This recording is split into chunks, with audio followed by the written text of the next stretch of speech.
Okay, I maybe just really briefly go through every one of you, so I can focus on my presentation to your needs. Okay, Afiq Khairi, you from where? Hello? Yeah, yes. Yes, I'm from Layang-Layang. Oh, you're from Layang, okay. Yes. Looks familiar, names. Ahmad Sharafiz. Well, I'm from IIT. Just that you broadcast the information through the research WhatsApp. So I just Okay. curious to know what it is about. Okay, good. Thank you. Azrin Rao. Assalamualaikum, I'm from Layang-Layang. Okay. Fakar Asafal.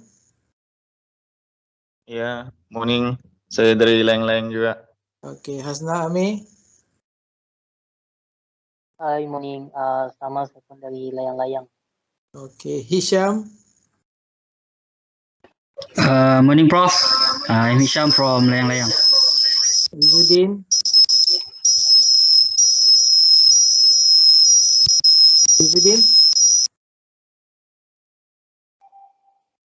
Major Wong. Morning. Morning. How are you? You from where? Fine. From GTA, Prof. GTA. Okay.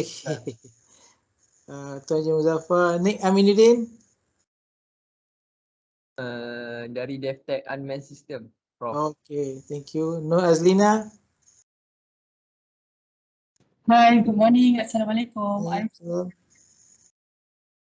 You from which organization? Yeah?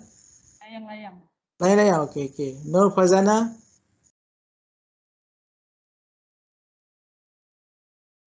Hi, morning. I'm from Layang-Layang too. Okay. Nurul Najiha. Hi, morning everyone. Assalamualaikum. I'm from Subang, internship at Sapura. Sapura. Okay. Famiza Samsul.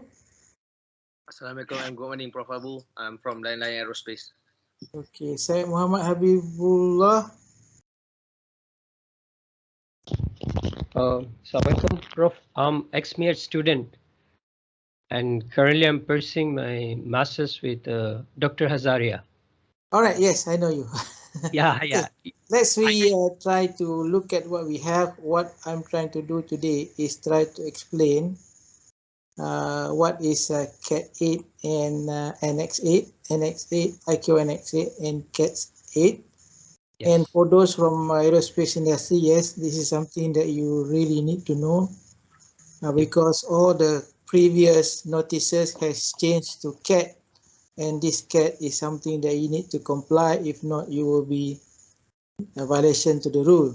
For those not from aviation, this is something also you need to know if you are developing products for aircraft. Our friends from MIT, he is, I believe, in software, and you also may need to know this because if you are developing airborne software, your airborne software must be airworthy. So there are processes to ensure to determine how your software is airworthy. So there is airworthiness certification for software as well. Okay, so what we're trying to do here is we are talking about ICAO Annex 8, which now become CAAM Annex 8. The title is Airworthiness of Aircraft. Okay, ICAO in 1944, there is a convention in Chicago regarding how to regulate the civil aviation. 1944 is during the war, and at that time there are 52 of our states sat down in Chicago and try to work out on how to fly the aircraft safely around the world, and they have decided to do a few a few policies, and those policies agreed by them at that time, and they call those convention articles. So those are convention article, which one of it is Article 31 regarding the certificate of airworthiness. So all aircraft must be issued with a certificate of airworthiness. That is as a ratification of the state on the Article 31. So those ICAO Convention 1944 become a treaty, and I believe it is the oldest treaty in the world. So all the countries sign up to the treaty, and this treaty is under United Nations. So those who sign up to the treaty must comply to the articles and annexes. So one of the article is Article 31 about issuance certificate of airworthiness of aircraft. So each aircraft must have certificate of airworthiness, especially if you want to fly across the border, international navigation. But you may not have to have certificate of airworthiness if you just want to fly in your airspace in your country. So for those like experimental aircraft, kit aircraft, paramotor, paraglider, they do not have this certificate of airworthiness because they don't go fly international. However, in future, the drone will be flying internationally and will be flying next to manned aircraft, so drone also will have a certificate of airworthiness to operate internationally. So how do we brought this? This is international treaty. We ratified it into the Civil Aviation Act 1969, where all these annexes, all these articles will be the country regulations. So in the act, which is tabled in parliaments and voted by parliaments, and it was become effective in 1969. Civil Aviation Act 1969, and in the act says that the minister make regulation as he consider necessary or expedient to give effect to and for the better carrying out of the object and purpose of this act, to provide generally for regulating civil aviation and for carrying out Chicago Convention and Annex to it. So this is the ratification of the treaty. We have signed up the treaty in 1958. We got independent in 1957 and we become member of ICAO in 1958. And as ICAO member state, we need to ratify all the articles and annexes. So this one of it is regarding the certificate of airworthiness of an aircraft. So this article is related to, Article 31 is explained in more detail in the Annex. So article will next document to article is Annex. For the airworthiness of aircraft, it is Annex 8, and the latest revision is which one I have is 12th edition 2018. It could be the later one, but this is the one that I have. So this is the cover page of the ICAO Annex 8, and this ICAO Annex 8 is regarding the airworthiness of aircraft. So Malaysia has adopted this, become CAAM CAD 8. So let's go into the CA. I want to show you the CA website where we have this CAD 8. Am I changing the screen? Can you see the website now? Yes. Okay. So here all the we call it directive. So this directive is published by CAAM, which is related to the article, the convention, the article, and anything related, all of this related to ICAO. And there are article 19 annexes related to the articles. And from the personal licensing CAD 1, this is where how you need to have to be a licensed as aircraft maintenance engineer, and all the way to registration, aircraft operation, and those are in this CAD, we call it directive. So for example, you're now interested on the drone. I see some of you from the DevTech. So you're interested on the drone. So the related directive is 6011 part 1, 6011 part 2, 6011 part 5. And there are part 3 and part 4 is coming up. Aircraft leasing, someone wanted to lease aircraft, also the CAT 6014. Handling, ground handling of aircraft, cabin crew, and all the related requirements for operating aircraft also in here. So our interest most to the ICAO Annex 8, which has become CAT 8. So it's almost identical, and associated to that CAT 8, we have also several other CAT which to support the CAT 8. So that is CAT 8101 for the in-service problem, reporting of in-service problem to the aircraft, 8102 for the type certificate, 8104 for design of mod, 8105 for the STC, 8106 for design or repair, and 8107 for the validation of TC, 8108 validation of STC, 8109 for the installation of modification, 8110 for the installation or repair, 8201 for the production organization.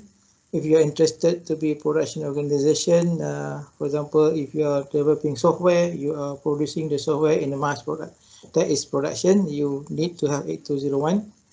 8206, identification of parts, products, part, components, appliances, or the decal stickers, the one that you put on the parts need to comply to 8206. And 8301 is certificate of airworthiness, 8304 export certificate, 8305 permit to fly, and 8306 ferry flight, temporary loss of airworthiness. And we have 8401 DOA, design organization.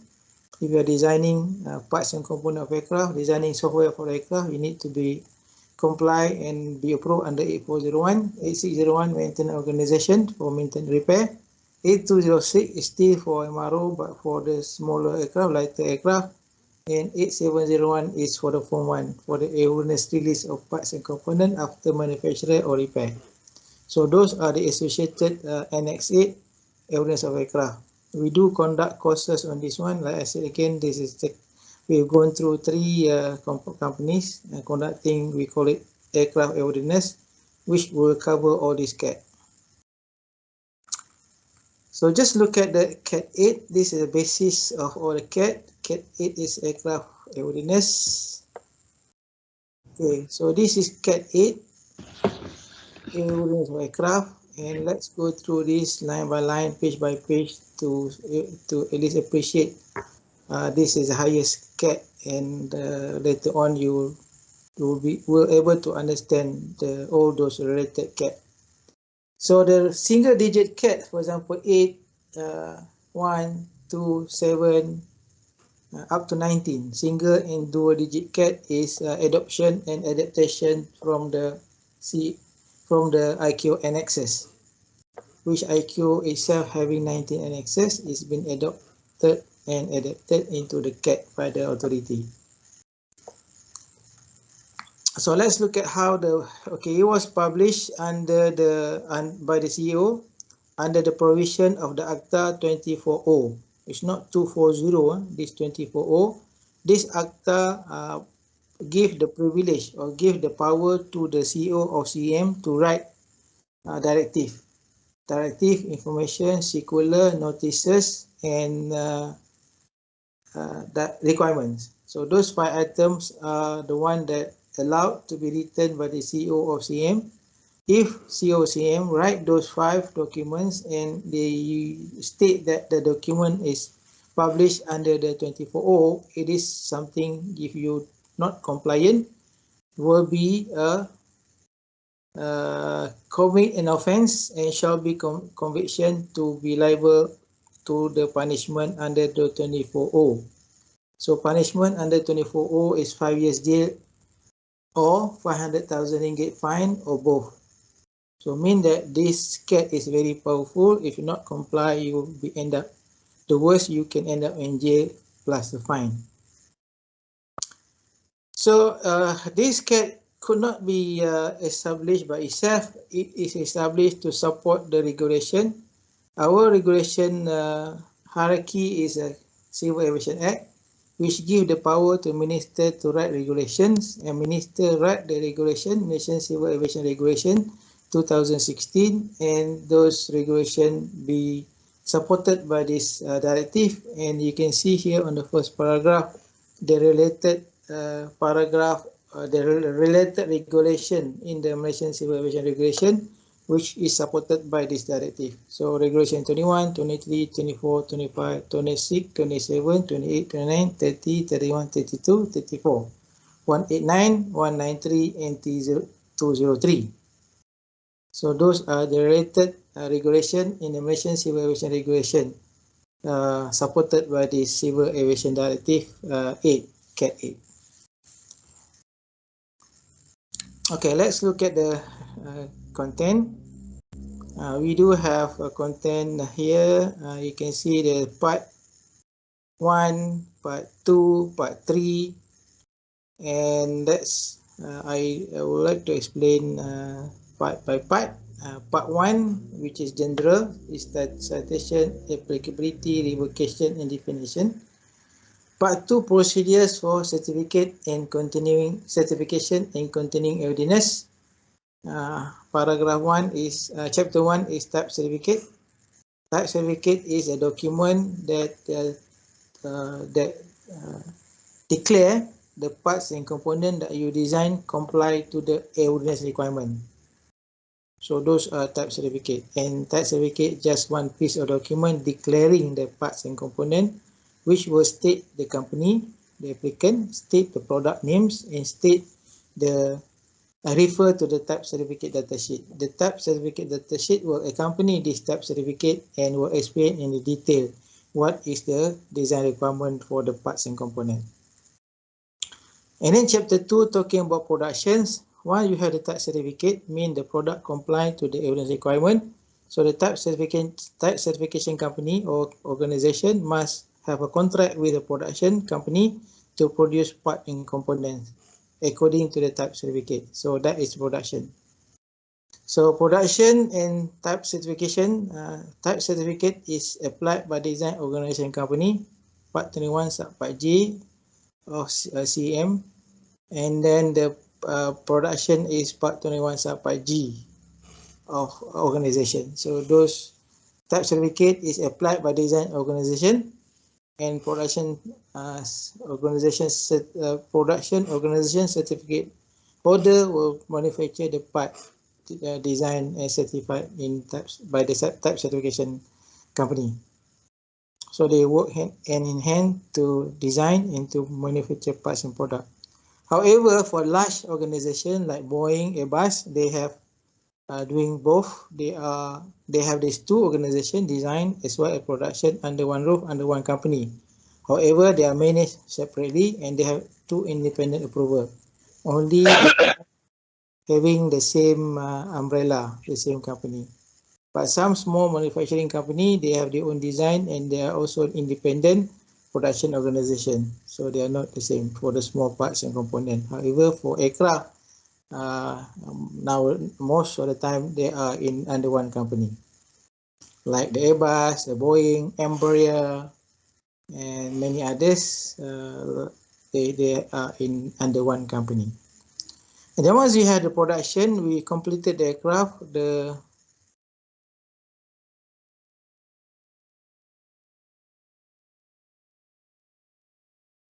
Someone is waiting for Miza.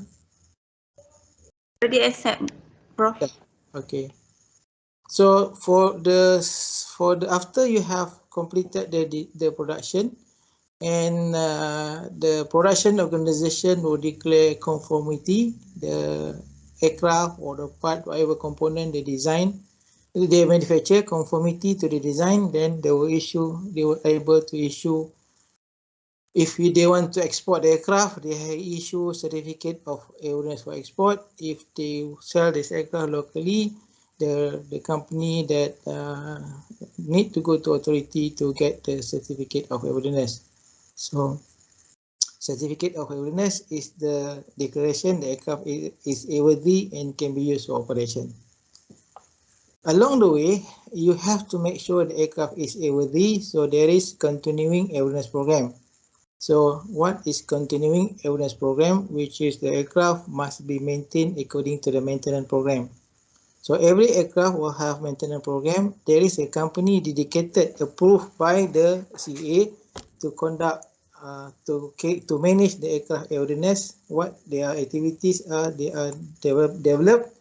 They approve the aircraft maintenance program, and they make sure the aircraft is sent to appropriate MRO for the maintenance, and they will validate all the maintenance is completed. Once they are satisfied, all the work is done, then they will issue a airworthiness review report to recommend to the CA the aircraft is airworthy and to be issued with the airworthiness certificate. So those are the activities. So continuing airworthiness more on the maintenance, developing the maintenance program, maintain aircraft to the program, and then also validate the maintenance. So the maintenance including inspection, if there are defects, they have to repair, and also there could be a special directive issued by the authority in the form of airworthiness directive. Those must be completed and satisfied, and then we can say the aircraft is airworthy. So those are the activity in the continuing airworthiness area. So this is a continuous process, because maintenance check and maintenance inspection come by hours, and we have to complete it within the required hours. And then 5 is safety management. So there is a topic regarding the safety management. Safety management system is ICAO Annex 19, which also has been adapted to CAD 19. And this safety management system is about the looking at the possible hazards, identify the hazards, consequences, and severity and likelihood of that of the consequences, and determine the risk index. And if the risk is not acceptable, and either we abandon the activity or we develop a mitigation to bring the risk into some acceptable limit. So the organization itself must set what is the acceptable risk they are able to bear, and they will look at all the things they done, any activity within the organization. They will look at the hazards, they will identify the hazard, will look at the consequences, and determine the risk likelihood and the risk severity. And from there, they will be able to determine how to address those risks appropriately. So that is what we have in the safety management system. As well as they also need to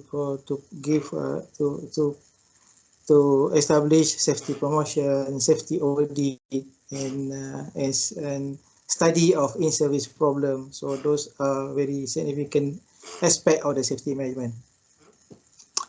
And number 6, maintenance organization approval. So like I said earlier, so all the maintenance program has to be completed to be embodied by the MRO, maintenance organization.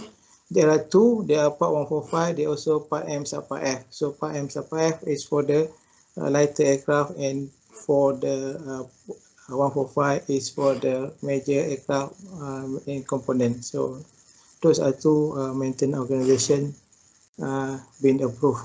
I mean, two category. Part 145 or Part M Subpart F. That is, and then we go to Part 3. Okay. Part 3 is all about the design requirement. So Part 3 is large aeroplane. Part 3A also large aeroplane is the dates. Okay. On or after 13 June 1960. And also Part 3B about large aeroplane, which is on or after March 2004. And Part 3 in Part 4 helicopters. Part 4A helicopters from date of 22 March 1991 to 13 December 2007. And Part 4B is helicopters from on or after December 2007. And after Part 4, we have Part 5, small aeroplane. And we have Part 6. Okay, Part 5 also they got Part 5B. which is also part 5B is aeroplane not exceeding 5,700 kg, and part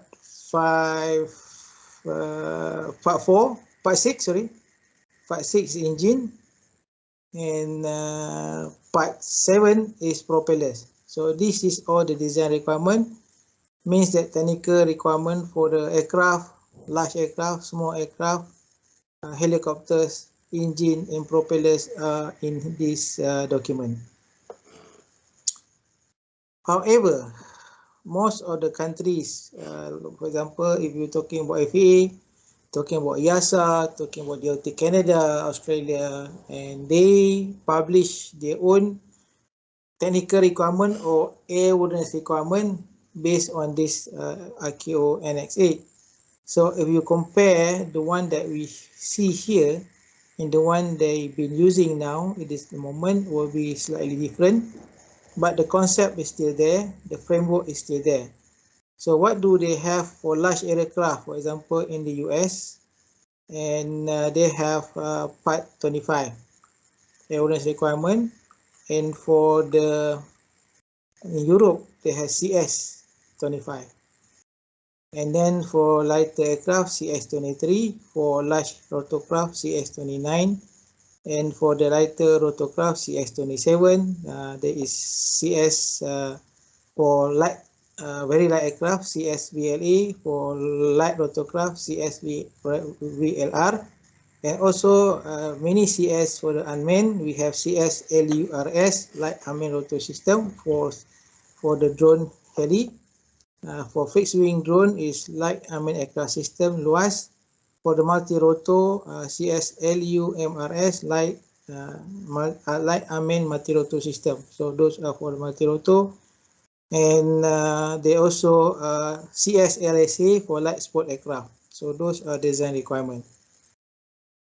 What is interesting about this, the framework are still the same. Whatever design requirement that you go through, the framework is still the same. So what I'm trying to say is, look at the, let's go one of the part 3. Okay, let's go to part 3 and see what I mean by that. Part 3. Okay, I just take one of this, part 3B.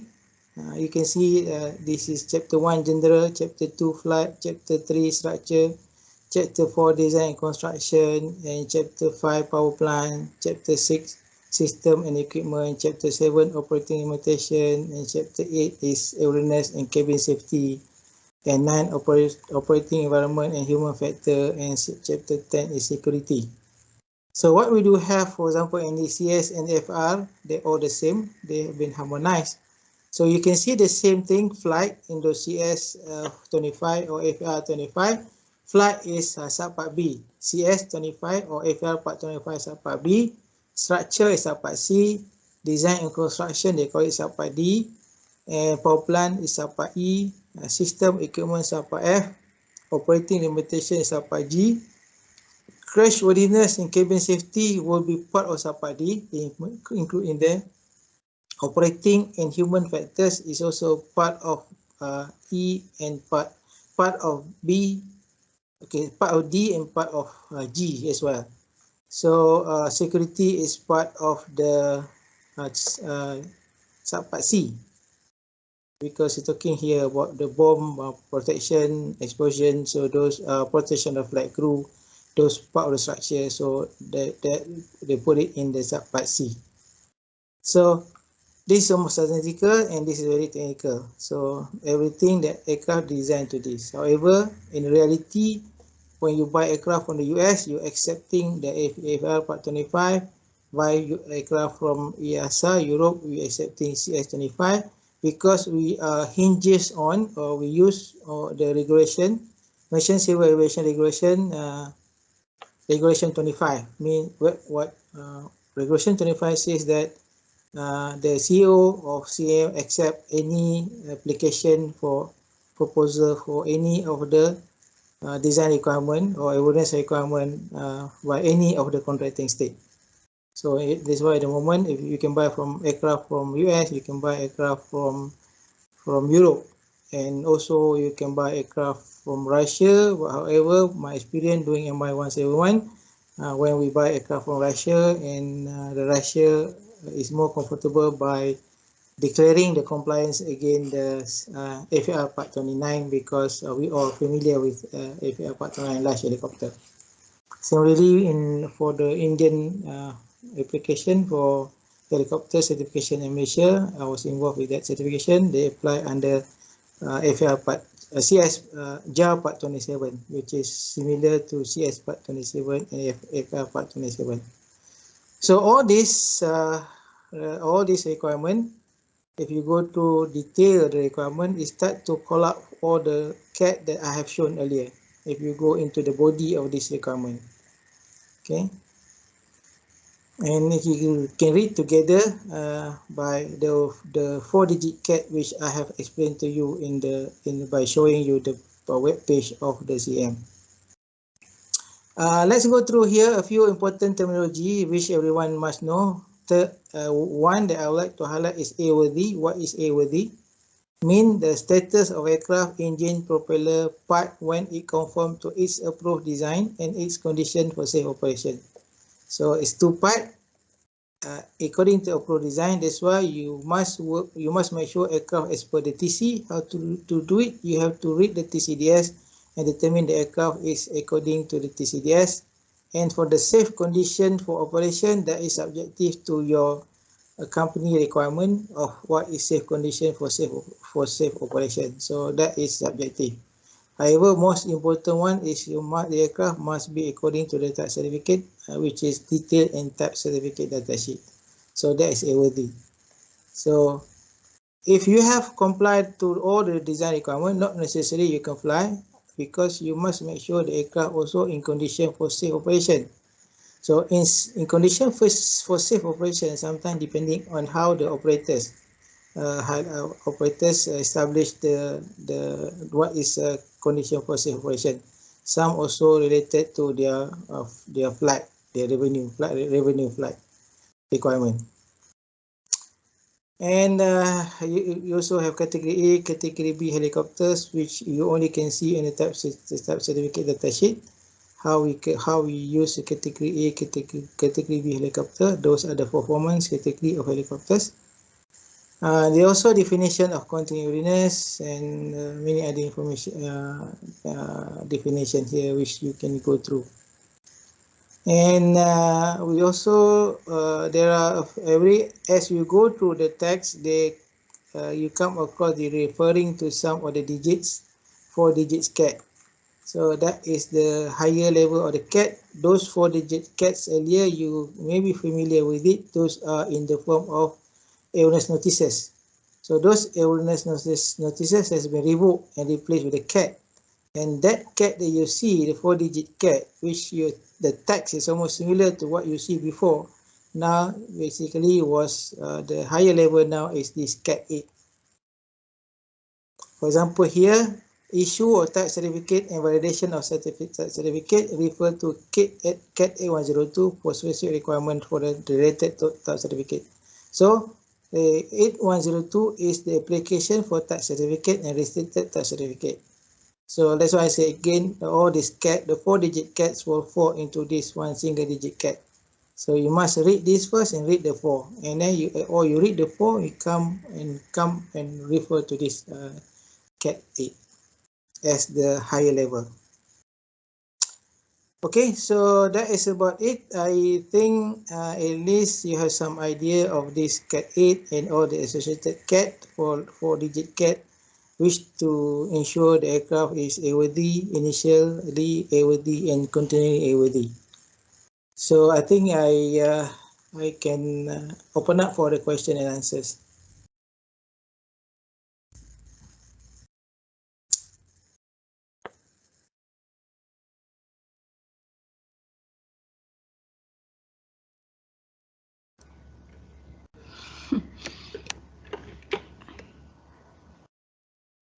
Any question?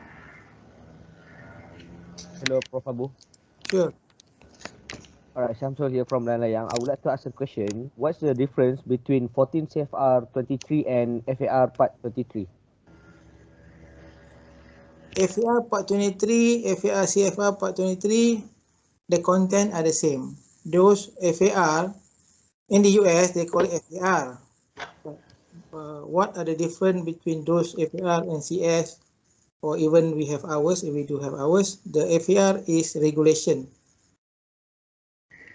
Okay, so now we already put it in the CAT 8, and then now it's also become regulations. For the Europe, it's not regulations.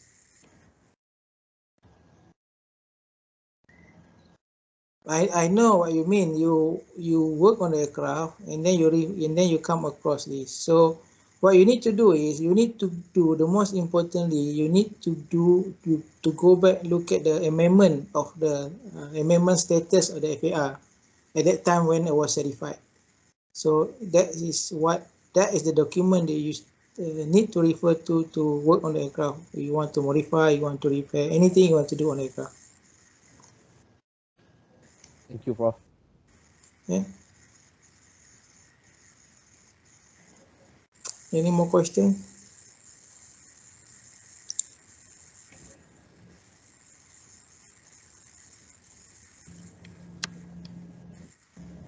So for you working direct on the aircraft, this is something that you need to be aware, and for you doing design of mod and repair, or maybe you doing validation of repair or modification or STC. So you need to be aware of these requirements, and you need to understand them for you not to get into trouble with the compliance.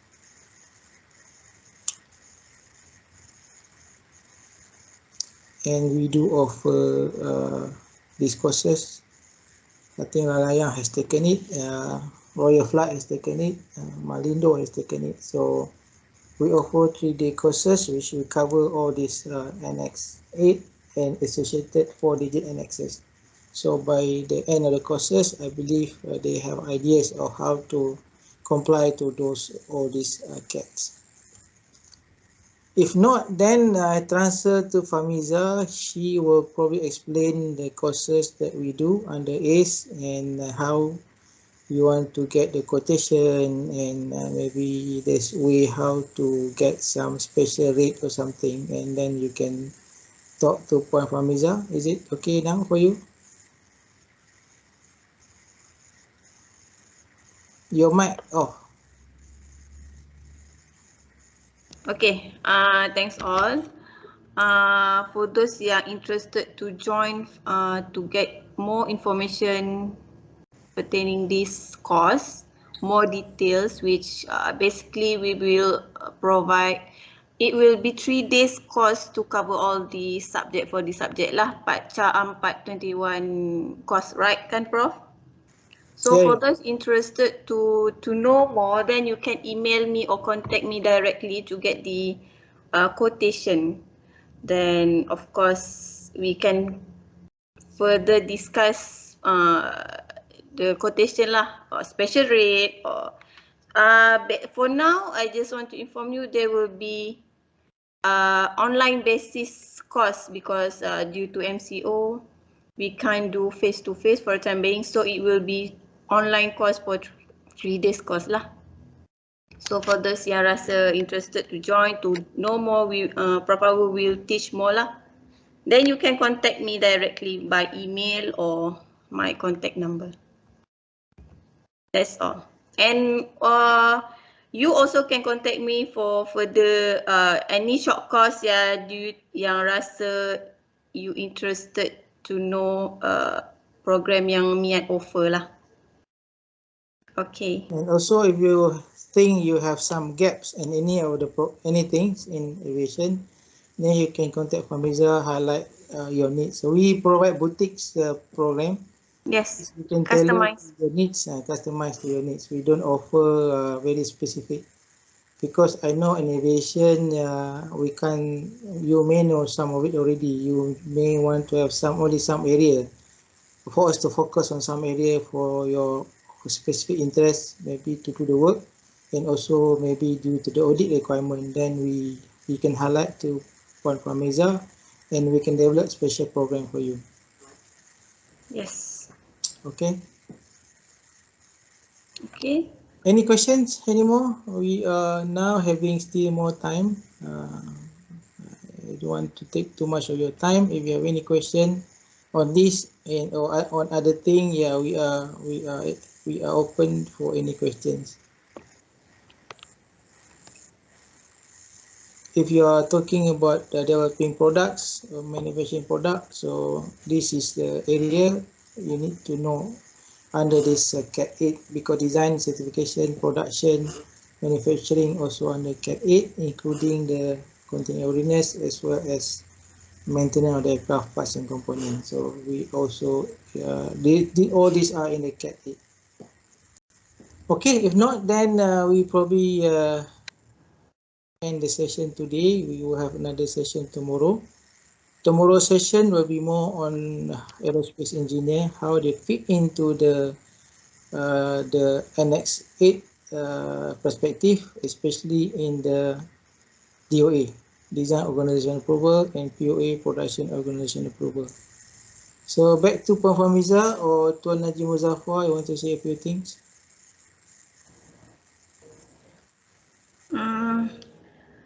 On behalf ACE, saya would like to say thank you for joining us this talk today, because my boss Haji Muzaffar is not around. Dia ada another meeting. So I think that's all. Thank you so much all. Then anything you can contact me directly through email or my phone number.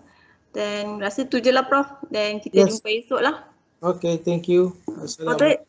Lagi satu, for those interested, just share the link lah dengan other friends untuk next session.